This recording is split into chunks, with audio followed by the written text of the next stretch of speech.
Good morning friends. तो नए video में फिर से आपका स्वागत है। तो इस वीडियो में हम लोग समझेंगे कि how to attempt test series for a GATE exam.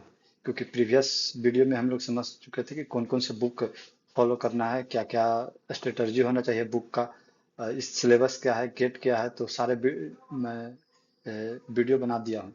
तो इस वीडियो में हम लोग समझेंगे कि how to attempt test series. जैसा कि आप लोग जानते हैं कि टेस्ट सीरीज गेट एग्जामिनेशन का एक इम्पॉर्टेंट पार्ट होता है। Because without test series you can't do anything in GATE exam. So इस वीडियो में हम लोग जीरो टू एंड, 0 to 100% हम लोग समझेंगे कि how to attempt test series. So let's start the video. And जो सबसे पहला है importance of test series in GATE preparation. इसका इंपॉर्टेंस क्या है तो आप लोग वैसे जानते होंगे, लेकिन मैं आपके रेफरेंस के लिए बता दूं कि सबसे पहला ये रियल एग्जाम इन्वायरमेंट क्रिएट करता है। तो अगर आप एग्जाम देने जाइएगा तो एक रियल जैसा फील होगा। अगर टेस्ट सीरीज मॉक टेस्ट आप देकर जा रहे हैं तो वहाँ आपको आसानी होगा। सेकंड जो है वो है आपका टाइम मैनेजमेंट स्किल, क्योंकि जो गेट एग्जाम है इंपॉर्टेंट है उसमें time management. without time management you can't do anything in gate exam. So time management skill is very important. And अगर थर्ड की बात करेंगे तो एंग्जाइटी, जो आप लोग एग्जाम देते रहते हैं तो लगता है कि क्या होगा, होगा नहीं होगा, कितना मार्क्स आएगा, क्या आएगा।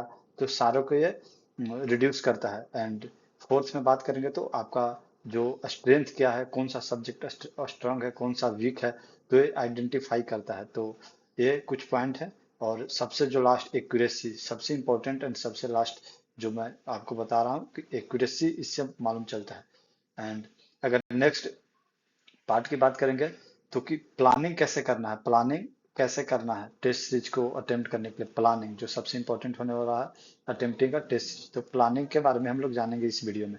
तो प्लानिंग से रिलेटेड अगर समझना चाहेंगे तो सबसे पहला जो होता है कि आप कंप्लीट रिवीजन कीजिए, कंप्लीट सिलेबस कीजिए और रिवीजन कीजिए। क्या क्या रिवीजन है, कौन सा की टॉपिक है, सारे को आप सबसे पहले देख लीजिए। देन आफ्टर एक टाइम टेबल आप सेट कीजिए जो पीरियोडिक टेस्ट के अकॉर्डिंग होगी। कौन से वीक में क्या देना है, कितना रिवीजन करना है, तो उस अकॉर्डिंग आप सेट कीजिए। एंड थर्ड जो होता है आपको पैटर्न और क्वेश्चन समझना चाहिए कि एग्जाम पैटर्न क्या है। जैसे आप गेट जानते हैं कि एमसीक्यू है, एमएसक्यू है एंड एनएटी है। तो इस टाइप का क्वेश्चन भी आते हैं। जो एनएटी है वो थोड़े इजी होते हैं लेकिन ट्रिकी होते हैं, बिकॉज उसमें आपको आंसर दिखता नहीं है। एमएसक्यू में मोर देन वन आंसर होते हैं तो वो थोड़ा और टफ हो जाते हैं। एमसीक्यू सबसे इजी होते हैं। तो इस अकॉर्डिंग आपको समझना है कि एमएसक्यू क्या है, एमसीक्यू क्या है, एनएटी क्या है, किस पे कितना टाइम देना है। एंड अगर लास्ट की बात करेंगे तो स्ट्रेंथ, कंसेप्चुअल क्लैरिटी, ये सब होना चाहिए आपको टेस्ट देने से पहले। तो ये सब सारे आप पहले समझ लीजिए। मैं यहाँ आपके बता दिया हूँ कि क्या इसका मतलब है। और देन आप टॉपिक वाइज टेस्ट से स्टार्ट कर सकते हैं, टॉपिक वाइज स्टार्ट कर सकते हैं, उसके बाद सब्जेक्ट स्पेसिफिक टेस्ट दे सकते हैं। अगर ये दोनों कंप्लीट हो जाएगा तो उसके बाद आप फुल टेस्ट की ओर बढ़ सकते हैं। तो सबसे पहले आपको क्या देना है, टॉपिक वाइज टेस्ट देना है। जैसे मशीन का टॉपिक वाइज दे देना है, नेटवर्क का टॉपिक वाइज देना है। तो उसके अकॉर्डिंग अगर टॉपिक वाइज आपका हो जाएगा तो उसके बाद आप सब्जेक्ट दे सकते हैं टोटल मशीन का। तो जो सबसे पहले है इंडिविजुअल टॉपिक आप दीजिए, उसको एसेस कीजिए कि कितना इसमें क्लैरिटी है, क्या क्या डाउट आ रहा है, उसके अकॉर्डिंग आप आगे बढ़िए। देन आप एक्यूरेसी पे ध्यान दीजिए, स्पीड पे ध्यान दीजिए। ये सब सारे मैं आपको बता दिया हूँ। फिर जो फाउंडेशन है फुल लेंथ का वो यहाँ से बिल्ड होगा। आप जो टॉपिक वाइज टेस्ट दीजिएगा, सब्जेक्ट वाइज दीजिएगा, तो उसके बेसिस पे जो फाउंडेशन होगा फुल लेंथ का वो होगा। अप्रोच क्या रखना है ड्यूरिंग द टेस्ट, अप्रोच क्या रखना है तो अप्रोच बहुत सिंपल सा है। सबसे पहले जो एक्सटर्नल नॉइजेज है वो सब सारे को कैंसिल करना है। जैसे रियल लाइक एग्जाम एकदम फील करना है, मैनेजमेंट करना है, टाइम का मैनेजमेंट करना है।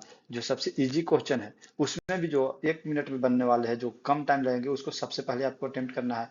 देन उसके बाद थोड़े से मॉडरेट पे जाना है, देन आपको डिफिकल्ट क्वेश्चन पे जाना है, और लास्ट में आपको रिवीजन देना है। तो इस बीच में आपको एक्यूरेसी मेंटेन रखना है और स्पीड भी मेंटेन करके चलना है, स्पीड भी मेंटेन करके चलना है। अगर एमसीक्यू का स्ट्रेटर्जी का बात करेंगे तो इसमें दो तीन मेथड होता है कि क्या क्या। तो सबसे पहले तो रूल आउट आप करना सीख जाइए कि एलिमिनेशन मेथड आप रूल आउट कीजिए रॉन्ग आंसर को, कि कौन आंसर नहीं हो सकता, देखने से मालूम चल जाता है, क्वेश्चन पढ़ने से मालूम चल जाएगा। तो रूल आउट करना सबसे पहले सीखिए। जो सेकंड होगा गेस, जो आप करते हैं, बहुत सारे क्वेश्चन होते हैं जो गेस करके टिक कर देते हैं कि ये नहीं ये आंसर होगा, वो आप मत कीजिए, क्योंकि उससे नेगेटिव मार्किंग स्कीम जो नेगेटिव है वो इंक्रीज होगा। अगर नेगेटिव आपका जाता है तो बहुत ही बैड इंप्रेशन देता है आपके रिजल्ट के ऊपर। और जो अगर आप किसी में डाउट है तो उसको डबल चेक कर लीजिए, डबल चेक कर लीजिए। और अगर नेक्स्ट हम बात करेंगे टाइम मैनेजमेंट कैसे करना है, एमसीक्यू का बात कर लें कि एमसीक्यू कैसे अटेम्प्ट करना है। तो सबसे पहले एमसीक्यू में क्या करना है, जो आंसर है एलिमिनेशन समझिए कि कौन सा आंसर को एलिमिनेट कर सकते हैं। सेकंड हमने क्या बात किया, सेकंड मैंने बात किया कि गेस नहीं करना है, गेस नहीं करना है क्योंकि एक नेगेटिव इंप्रेशन देता है। और स्पीड और एक्यूरेसी आपको मेंटेन करके चलना है। और जो इजी क्वेश्चन है उससे पहले अटेम्प्ट करना है जो कम टाइम लगे। टाइम कैसे करना है, तो आप सेक्शन पे भी दे सकते हैं या फिर क्वेश्चन बेस्ड डिफिकल्टी, जैसे जैसा डिफिकल्टी उसके अकॉर्डिंग आप टाइम दीजिए। जो 1 मार्क्स का क्वेश्चन है वो जनरली इजी होता है तो उसे कम टाइम देने का प्रयास कीजिए। तो 2 मार्क्स का होता है जो एमएसक्यू है 2 मार्क्स में, वो थोड़ा ज़्यादा टाइम रिक्वायरमेंट होता है। 2 मिनट, 2.5 मिनट या 3 मिनट ऐसे आप दे सकते हैं, 4 मिनट। एनएटी है उसको केयरफुल सोल्यूशन कीजिए क्योंकि उसमें आंसर आपको मालूम नहीं है। तो प्रैक्टिस कीजिए टाइम कंडीशन में। जब आप क्वेश्चन प्रैक्टिस करते हैं तो फाइनल रिवीजन के लिए, एरर चेकिंग के लिए आप टाइम छोड़ सकते हैं। और जब टेस्ट आप दे लेते हैं तो पोस्ट टेस्ट एनालिसिस बहुत इंपॉर्टेंट है। Post test analysis, post test analysis one of the important part है टेस्ट सीरीज का। तो सबसे पहले क्या करना है, आपको देखना है कि कहाँ पे हम गलत क्वेश्चन को किए, उसको रिव्यू करना है, इनकरेक्ट क्वेश्चन को और स्क्रिप्ट क्वेश्चन को। सबसे आपको इम्पोर्टेंट जो फोकस रखना है इस पे फोकस रखना है, इनकरेक्ट क्वेश्चन पे। देन आपको आइडेंटिफाई करना है कंसेप्चुअल कहाँ पे दिक्कत हुआ, टाइम कहाँ पे ज़्यादा लग गया, एक्यूरेसी कहाँ पे हो गया, और सारे को नोट डाउन करते जाना है। उसके बाद जो वीक एरियाज आपका होगा, ये दोनों के अकॉर्डिंग आपका जो मिलेगा वीक एरिया, उसको आपको फिर यहाँ पे मैनेज करना होगा, वर्क इस पे काम करना होगा। तो ये है। और परफॉर्मेंस को ट्रैक करते रहिए, जैसा कि आप जो भी टेस्ट सीरीज दीजिएगा तो उसमें आपको रहता है कि कितना एक्यूरेसी है, क्या क्या आपका प्रीवियस में क्या स्कोर था, इसमें क्या स्कोर है, तो उसके अकॉर्डिंग आप ट्रैक करते रहिए। मैं वीडियो एक बना दूंगा कि कौन से टेस्ट सीरीज लेना चाहिए, कितने टेस्ट सीरीज देना चाहिए, कैसे देना चाहिए, वो मैं सारे आपको बना वीडियो में प्रोवाइड कर दूंगा। इसमें मैं बात करें कैसे होना चाहिए। और जो हम लोगों का नेक्स्ट स्लाइड होने जा रहा है वो रिवाइजिंग का होगा कि रिवाइज कैसे करें। तो रिवाइज करना है एडेप्टिंग स्ट्रेटजी। तो आपको रिवाइजिंग कैसे करना है, तो सबसे पहले reattempt previous test after revisiting topic. तो जो मैंने पिछले वीडियो में आपको बात किया कि जो जो टॉपिक आपका वीक रह गया उसको उस पर वर्क कीजिए। उसके बाद अगेन जो क्वेश्चन आपने गलत किया, जो क्वेश्चन स्किप किया, उसको आप फिर से अटेम्प्ट लेंगे without seeing the answer. Then आपको मालूम चलेगा कि मैंने उसमें कितना अच्छा से वर्क किया। उसके बाद आपको क्या करना है, जो वीक एरिया है उस पर आपको फोकस करना है। और new approach faster solve, new approach आपको डेवलप करना है। न्यू अप्रोच कैसे डेवलप होगा, ज़्यादा से ज़्यादा क्वेश्चन आप सॉल्व कीजिएगा और एक क्वेश्चन को ज़्यादा से ज़्यादा टाइम सॉल्व कीजिएगा तो आपको न्यू अप्रोच मालूम चलेगा। और टेस्ट में सबसे जो इम्पोर्टेंट सेक्शन होने जा रहा है कंसिस्टेंसी होने जा रहा है कि कंसिस्टेंसी रह कर आपको टेस्ट देना है। माइंडसेट पॉजिटिव रखना है। तो कंसिस्टेंसी रहना है और माइंडसेट को पॉजिटिव रखना है, पॉजिटिव माइंडसेट को रखना है। तो ये आप ध्यान रखिएगा। तो इसमें कंसिस्टेंसी मैं आपको बता दिया टेस्ट का के पैटर्न है। रियल एग्जाम इन्वायरमेंट की तरह प्रैक्टिस करना है, कोई भी एक्सटर्नल नॉइज आपको डिस्टर्ब नहीं होना चाहिए। जब दे रहे हैं तो कहीं से भी डिस्टर्बेंस नहीं होना चाहिए। ऐसा नहीं कि 10 मिनट टेस्ट दिए फिर 2 मिनट बाहर चले गए फिर आकर टेस्ट दे रहे हैं पाउज और रिज्यूम करके, ऐसे ये गलत मेथड है। आपको पॉजिटिव रहना है और सारे टेस्ट से कुछ ना कुछ सीखना है क्योंकि ये आपको लर्न करने के लिए टेस्ट सीरीज होता है। ये ऐसा नहीं होता है कि आप इसी पे डिपेंडेंट होगा, जितना मार्क्स इसमें आएगा वही आपका फाइनल में भी शो होगा। नो, ये लर्न करने के लिए कहाँ आपका नेगेटिव मार्किंग हो रहा है, कहाँ आपका वीक एरिया है। नेक्स्ट पार्ट अगर हम बात करेंगे तो जो स्टार्टिंग से मैंने लास्ट तक बताया वो मैं समराइज कर देता हूँ कि क्या क्या मैं बताया। तो सबसे पहले मैं आपको बताया कि इम्पोर्टेंस क्या है टेस्ट सीरीज का। तो वो मैं आपको ये 5 पॉइंट बताया हूँ, ये आप देख सकते हैं। प्लानिंग क्या क्या करना है टेस्ट देने से पहले वो मैं आपको बताता हूँ। सिलेबस को कंप्लीट रिवाइज करना है, पीरियोडिक टेस्ट देना है, कौन कौन से एग्जाम पैटर्न को समझना है, किस में कितना टाइम देना है।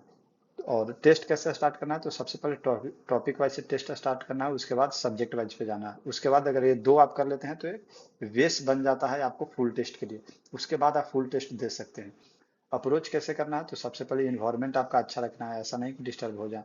फिर टाइम मैनेजमेंट रखना है, स्पीड पे ध्यान देना है और रिवीजन एक्यूरेसी पे ध्यान देना है, ये सब सारी चीज़ पे ध्यान देना है। और मैंने क्या बात किया समरी में, तो एमसीक्यू स्ट्रेटर्जी क्या होना चाहिए ये मैं आपको बता दिया, एनएटी का मैं बता दूंगा, एमएसक्यू का भी बता दूंगा, टाइम मैनेजमेंट टेक्निक मैं बता दिया, पोस्ट टेस्ट एनालिसिस मैं बता दिया कि सबसे पहले जो रॉन्ग क्वेश्चन है उस पर आपको ध्यान देना है, उसके बाद आपको स्किप क्वेश्चन पे ध्यान देना है, जो भी मिस्टेक हो रहा है उसको आपको आइडेंटिफाई करना है, फिर परफॉर्मेंस को ट्रैक करना है, और रिवाइजिंग स्ट्रेटजी आपको हरदम होना चाहिए, जो जो आपको वीक एरिया है उसको आप करते रहिए, और कंसिस्टेंसी और पॉजिटिव माइंडसेट के साथ आप तैयारी करते रहिए। तो अगर आपको ये वीडियो अच्छा लगा होगा तो वीडियो को लाइक सब्सक्राइब एंड शेयर कर दीजिए, बिकॉज आपके लिए मैं वीडियो बना रहा हूँ, जैसे जैसे आने वाले सेक्शन में मैं अच्छे से और भी अच्छे टॉपिक पे मैं वीडियो लाते जाऊंगा, तो प्लीज़ आप इस वीडियो को लाइक कर दीजिए और दूसरे के साथ शेयर कर दीजिए, जो कि सारे को हेल्प हो जाए, और अगर आप इस चैनल को सब्सक्राइब नहीं किए हैं तो चैनल को सब्सक्राइब कर दीजिए। Thank you everyone. Thank you.